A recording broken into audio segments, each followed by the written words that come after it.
Setiap mahasiswa yang sedang mengerjakan skripsi pasti pernah menghadapi masa-masa sulit menghadapi pembimbing. Apa saja masalah-masalah itu dan bagaimana cara mengatasinya? Simak sampai akhir.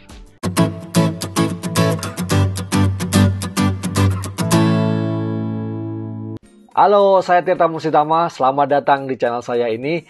Anda akan mendapatkan informasi seputar sukses belajar di pendidikan tinggi, khususnya dalam mengerjakan tugas-tugas akhir seperti skripsi. Nah, pada kesempatan ini kita akan membahas tentang masalah-masalah pelik, ya. Kadang-kadang simple, kadang-kadang nggak masuk akal, kadang-kadang di luar substansi yang berkaitan dengan pembimbing. Yang pertama, pembimbing yang galak. Bagaimana menghadapi pembimbing yang galak? Pernahkah kalian merasakan atau menghadapi pembimbing skripsi Anda itu galak banget gitu? Nah, pertama kita harus tahu apakah pembimbing galak itu karena karakternya. Ya, mungkin saja orang itu galak, pembimbing itu galak, tapi baik. Maksudnya membimbing dengan disiplin, membimbing mungkin dengan tone yang tinggi, atau mengarahkannya itu memang sangat rigid, sangat strict gitu ya. Nah, kalau itu yang terjadi, mesti kita tidak ada masalah. Kita merasa bersyukur karena pembimbing justru ingin membimbing kita dengan tahapan-tahapan yang jelas, dan kerigidan itu dengan sikap strict itu membuat kita melangkah dengan terukur, target-targetnya jelas. Mungkin dengan cara seperti itu, dengan model yang galak itu, sehingga skripsi kita bisa selesai. Nah, tapi payahnya kalau misalnya galaknya itu nggak ada kejelasan yang pasti, atau galaknya itu karena hal-hal yang tidak jelas gitu ya. Anda sudah melakukan perbaikan atau sudah mengikuti arahannya, tapi tetap aja dimarahin gitu ya. Atau tanpa juntrungan yang jelas, tanpa asal-usul yang jelas, Anda tiba-tiba dimarahin gitu aja. Nah, ini yang harus dihadapi dengan baik. Gimana caranya? Tentu hadapi dengan hal yang kontradiksinya. Hadapi dengan hal-hal yang bertolak belakang dari sifat kegalakannya itu. Misalnya lebih lemah lembut, sampaikan dengan santun, dengan sopan. Selalu ingat, mantra pertama dan yang paling utama dalam pengerjaan skripsi adalah pembimbing itu adalah jalan menuju kesuksesan Anda lulus S1. Pembimbing adalah pintu Anda yang akan mengantarkan Anda meraih sarjana. Masalah yang kedua adalah pembimbing yang sibuk, super sibuk. Nah, ini harus diketahui apakah memang pembimbing itu sibuk benar dengan jadwal yang sangat padat, orangnya memang sangat aktif ya, agenda-agendanya berbagai macam acara, kegiatan, baik itu mengajarnya penuh atau penelitiannya, pengabdian kepada masyarakat, agenda yang penuh dari pembimbing itu. Bila itu yang terjadi, kamu harus bersyukur ya, bahwa pembimbing kamu itu berarti pembimbing yang hebat, pembimbing yang punya schedule yang sangat padat. Nah, untuk itu memang harus dicari bagaimana celahnya Anda bisa bimbingan dengan pembimbing kalian yang tepat. Nah, yang sulit atau yang membuat kita susah adalah ketika pembimbingnya sok sibuk. Kayaknya nggak punya kegiatan, kayaknya pengajarannya juga mungkin nggak sibuk-sibuk amat, biasa-biasa saja, jadwalnya normal-normal saja, penelitiannya juga kayaknya nggak sibuk juga melakukan penelitian. Nah, ini yang harus didekati dengan baik. Gimana caranya? Komunikasi itu memang kunci. Bagaimana sejak awal sampaikan, diskusikan dengan pembimbing dengan baik-baik. Bapak, Ibu, Prof, atau mungkin Anda kadang-kadang mengatakan Mas atau Mbak, Kakak ya, Abang gitu. Bagaimana baiknya saya sebagai mahasiswa berkomunikasi dengan pembimbing?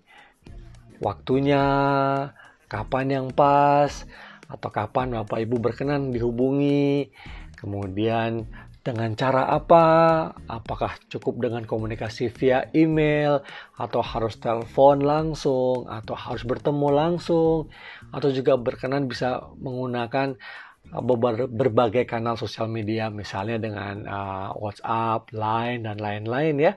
Karena pembimbing yang kekinian yang mengikuti tren teknologi biasanya akan lebih terbuka dan terbiasa menggunakan kanal-kanal teknologi tersebut. Atau juga misalnya tempatnya ya. Oke, usahakan ya bimbingan itu di kampus, ya di universitas, di sekolah tinggi, institut atau di akademi, di tempat-tempat memang yang resmi gitu ya, sehingga enak. Jadi hubungannya profesional, sedang bekerja ya, pembimbing juga sedang melaksanakan tugas bekerjanya, Anda sebagai mahasiswa juga hadir di situ. Nah, gimana kalau di tempat lain? Ya tidak ada masalah asalkan memang dilaksanakan dengan kesepakatan yang baik ya. Kadang-kadang ada yang bimbingan, saya di coffee shop ya, atau saya bimbingan mungkin di rumah. Nah, tapi agar suasananya lebih enak dan tidak memberatkan, ya, itu silahkan saja diatur waktunya. Yang penting kesepakatan dengan pembimbing dan mahasiswa. Nah, itu sesibuk apapun biasanya pembimbing pasti akan meluangkan waktu.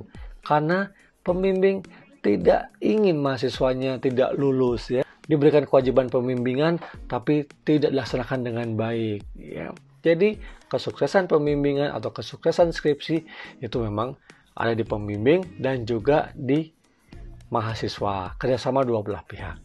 Masalah yang ketiga yang juga pelik mungkin ya adalah pembimbing yang ngotot luar biasa. Waduh, menarik juga ya. Ngotot. Nah, ini harus tahu ngototnya apa. Ngototnya sok bener, paling bener, ya, atau memang benar gitu.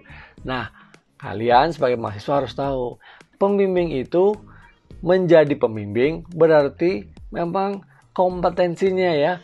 Orang itu sudah memenuhi syarat sebagai pembimbing karena penunjukan pembimbing itu tidak sekedarnya, tidak apa adanya. Program studi pasti sudah mempertimbangkan baik-baik kualifikasi dari seorang pembimbing. Jadi secara substansi, secara keilmuan, pembimbing itu biasanya sudah memenuhi standar tertentu. Itu yang pertama. Yang kedua, pembimbing yang ngotot, mungkin pembimbing itu berkaitan dengan substansi yang dia pahami. Biasanya ya, alirannya dia sudah punya aliran tertentu. Artinya pandangan tertentu terhadap ilmu itu ya. Perspektifnya sudah jelas. Atau mungkin mazhabnya sudah jelas gitu ya. Sehingga ketika berhadapan dengan mazhab yang lain atau pendekatan yang lain, bisa saja pembimbing itu tidak menerima perbedaan mazhab itu. Itu bisa saja ya. Ini satu analisis saya. Nah, tapi kalau ngototnya yang tidak benar, ya, Anda sudah menyajikan sesuai dengan apa yang beliau bimbing. Mereka para pembimbing itu minta dan Anda sudah lakukan apa yang arahan-arahan mereka atau arahan-arahan beliau ya. Tapi tetap saja mereka ngotot ya bahwa itu salah atau itu tidak tepat. Nah, gimana caranya ya? Atau bisa jadi ya kengototan itu ada terjadi karena Anda juga ngotot gitu ya. Nah, ngototnya maksudnya gini, Anda tidak menempatkan diri sebagai seorang mahasiswa. Gimana pun juga kalau namanya orang yang dibimbing, pasti kan membutuhkan bimbingan, membutuhkan arahan ya. Karena Anda bukan pembimbing, jadi posisinya memang Anda harus mengikuti ya. Karena kita mahasiswa itu harus dibimbing, maka asumsinya memang butuh bimbingan, pengetahuannya memang kurang, memang Anda sedang dididik ya untuk memenuhi kualifikasi tertentu agar Anda bisa lulus gitu ya.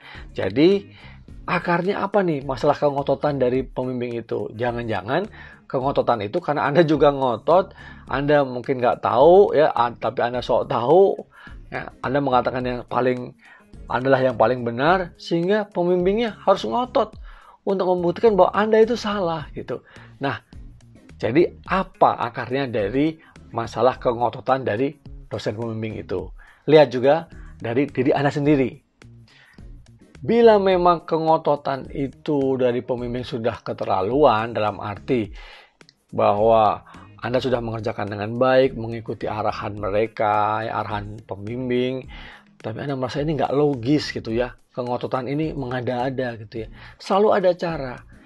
Misalnya Anda berkonsultasi dengan jurusan, dengan sekretaris jurusan, atau dengan ketua jurusan, atau juga mungkin ada dosen-dosen lain, dosen-dosen yang mungkin lebih senior ya, koleganya dari pembimbing Anda yang bisa memberikan jalan keluar sehingga kengototan dari pembimbing itu bisa mereda. Ya, ini asumsinya bahwa pembimbing itu kengototannya mengada-ada ya.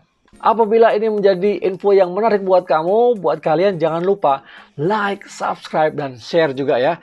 Ingat, lihat video-video saya selanjutnya berkaitan dengan hubungan dengan pembimbing, maupun berkaitan dengan sidang-sidang skripsi, maupun tata cara, tips-tips membuat skripsi agar Anda lulus tepat waktu dan sukses. Baik, sampai ketemu lagi di video-video berikutnya.